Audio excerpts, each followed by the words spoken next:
સુરતના ચલથાણ ગામ ખાતે નવનિર્મિત પ્રાથમિક શાળાનું ઉદ્ઘાટન અને અર્પણ વિધિ સમારોહ ધારાસભ્ય ઈશ્વર પરમારના વરદ હસ્તે યોજાયો હતો।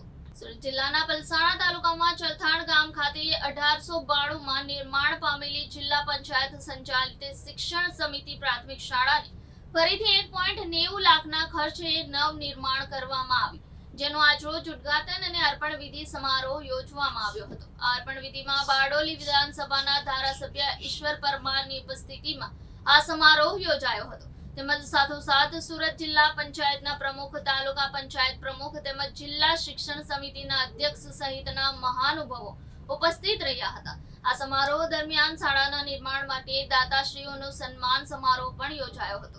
ચલથાણ પ્રાથમિક શાળાના આચાર્ય જયેશ પટેલે મંચ ઉપરથી ચલથાણ ગામના વિદ્યાર્થીઓ તેમજ આજુબાજુના ગામડાઓમાંથી ભણતર મેળવવા માટે આવતા બાળકોને વર્ષો બાદ નવી નિર્માણ પામેલી શાળા મળતા પંચાયતના સરપંચ તેમજ ઉપસરપંચ અને ગ્રામ પંચાયતના તમામ સભ્યોનો આભાર માન્યો હતો।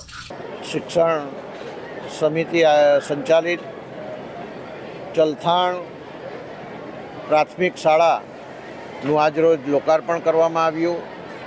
આ લોકાર્પણ પ્રસંગે સુરત જિલ્લા પંચાયતના પ્રમુખ શ્રીમતી ભાવિનીબેન પટેલ, જિલ્લા પંચાયતના શિક્ષણ સમિતિના અધ્યક્ષા બેન ભારતીબેન રાઠોડ, તાલુકા પંચાયતના પ્રમુખ શ્રી યોગેશભાઈ પટેલ, અમારા સંગઠનના પ્રમુખ શ્રી જિજ્ઞેશભાઈ પટેલ, મહામંત્રી શ્રી મોહનભાઈ આહિર, મામલતદાર શ્રી, તાલુકા વિકાસ અધિકારી શ્રી, જિલ્લા પ્રાથમિક શિક્ષણ અધિકારી શ્રી, તાલુકા પ્રાથમિક શિક્ષણ અધિકારી શ્રી તથા તાલુકા પંચાયતના હોદ્દેદારશ્રીઓ, તાલુકા પંચાયતના સભ્યશ્રીઓ, ગામના સરપંચ શ્રી મહેન્દ્રભાઈ, ઉપસરપંચ શ્રી ભોળાભાઈ તેમજ ભૂતપૂર્વ વિદ્યાર્થીઓ, ગામના આગેવાનો અને ખૂબ મોટી સંખ્યામાં વિદ્યાર્થી ગણની ઉપસ્થિતિમાં આજે શિક્ષણ સમિતિ સંચાલિત આ પ્રાથમિક શાળા ચલથાણના નવા બાંધકામના લોકાર્પણ થયું અને આ લોકાર્પણમાં 18 જેટલા નવા ઓરડાઓ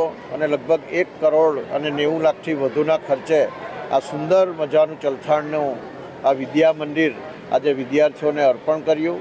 અને આજના પ્રસંગે જે વધારાની સુવિધા માટે જે દાતાશ્રીઓ હતા, દાતાશ્રીઓમાં નિલેશભાઈ દેસાઈ, કમલેશભાઈ નાયક વગેરે લગભગ 24થી 25 જેટલા દાતાઓનું સન્માન કર્યું અને તમામને જેઓએ આ દાન આપ્યું છે અને વધારાની સુવિધાઓ ઉપલબ્ધ કરાવી છે એ તમામ દાતાશ્રીઓને અભિનંદન આપી એમનો આભાર વ્યક્ત કરવામાં આવ્યો।